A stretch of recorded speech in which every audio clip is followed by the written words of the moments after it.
Ni vyema kujua neno hili, watumishi wa Mungu.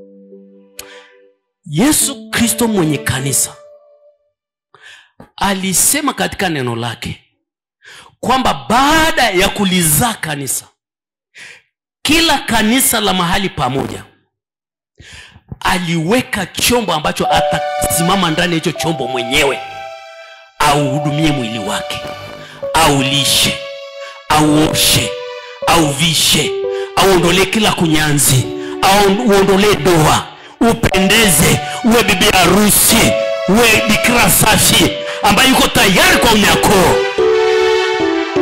Na hivyo vyombo akaviita ni zawadi ya kwake ameleta katika kanisa.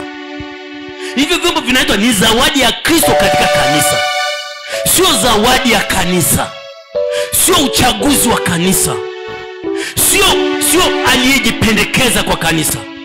Ni Kristo anateua chombo, anasema hiki chombo ni karama yangu katika kanisa hili, ni gift, ni karama yangu, ni chombo changu katika kanisa.